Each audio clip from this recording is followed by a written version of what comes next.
Inter Milan 1, Arsenal 3. This was a interesting game because it would give Arsenal a chance to basically secure the first place in the Champions League standings. Now there's 7 games played, 7 wins, no losses, no draws, 21 points, and really a much better game than the one last year. I think last year they lost 1-0 off a penalty kick, if I'm not mistaken. I could be wrong. Correct me if I'm wrong on that. It probably wasn't a great game. But Inter Milan, really, this is the number one team in Italy versus the number one team in England. And the number one team in England beat Inter Milan 1-0, and it was 3-1. And again, it was a fantastic. And the one thing I want to say is Gabriel coming in for Mascaras. Now Mascaras, hadn't played in a long time, and I thought he did a fantastic job. But it seems to me that whenever Gabriel Margulies comes in and plays, especially when it's 1 goal game, thing like that, it seems like Arsenal generally closes shop. He has really become one of the best defenders in the world right now. Plays for Brazil, plays fantastic for Arsenal, and he came in the 73rd minute. And basically, Inter, although they had opportunities to score when the score was 2-1, when Gabriel was out of the game. When Gabriel comes into the game, he just shuts the defense down, shuts the opponents down, and really there was no opportunity for Inter Milan really to have any chances to score after he came in. Gabriel Jesus started the game instead of Yorkaez. Look, the starting lineup for Arsenal was Raya in goal, Mascara, Saliba, Lewis Skelly, who hadn't played a lot in a while, but really did well, and Urian Timber, Zubamendi, who has been an absolutely a real treat for Arsenal fans. Really been a fantastic player, and they got another wonderful game today as usual. Eze, Marino, Gabriel Jesus, Trossard, and Saka, and Gabriel Margulies came in the 73rd minute with along with Ben White, Declan Rice, Yorkaez, and Martinelli were the substitutes. So you really had you had a mixture of starters and bench players, squad players play for Arsenal today. Obviously, with Manchester United on the weekend, and getting the new manager bounce after beating Manchester City, who got beat today by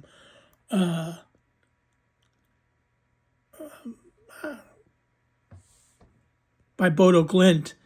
Sorry, I had a hard time remembering that, but Bodo Glint, and losing 3-1. And Manchester City's having a bad time, and I think they get Wolves next at home, which should boost their spirits some. But Wolverhampton's playing actually quite well nowadays, so it may be a difficult game for them as well. But you look like Arsenal, 7 games played, 7 games won, and 21 points, and probably first place for the Champions League group as it is. And they play at home next week. I'm trying to think of who they play against. Kairat. It looks like they play the last place team, Kairat Amity, whatever their name is. I forgot. I can't really see it from here. But yeah, Arsenal's gonna have an interesting game next week because after you play Manchester United, you're gonna have you could probably bring in your squad players. You may even put Kepa in goal for that game and rest some of your starters. You may not need all your starters for that game. So, and all you need is a draw, because if Bayern Munich win, you either way you've clinched the top 8, and that's the good thing for Arsenal.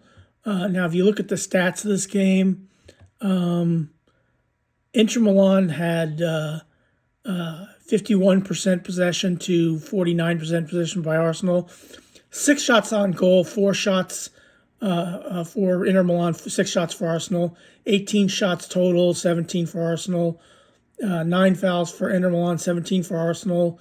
2 yellow cards, 2 for a piece for each team, no red cards. 7 corner kicks for Arsenal, 4 for Inter Milan. 3 saves by Sommer, 3 saves by Raya. And, again, this was number 1 in Italy versus number 1 in England. And, the Arsenal started off pretty well, getting a goal in the 10th minute by Gabriel. And really, it looked like he was offsides. But when you look at it from the side, the right side defender kept him on, and he went up 1-0. Then in the 18th minute, Peter Sucic, I think from an assist by Thuram, put the ball in the where Raya couldn't get it, made it 1-1. Then off a corner kick, set piece FC, Saka put the ball into the far post, headed by Trossard, who headed against the crossbar right to Jesus' head, and he put it in, made it 2-1, and that's where it stayed. And it was pretty much a straightforward, honest game. I think Arsenal was a little bit better, but Inter Milan had its opportunities, and then Victor Gyökeres scored the. It was a great play by Martinelli, who hit the ball long to Gyökeres, who took the ball, gave the ball to Saka, who hit the ball back pretty much the same place where Sukic scored, and put it in the upper right-hand corner.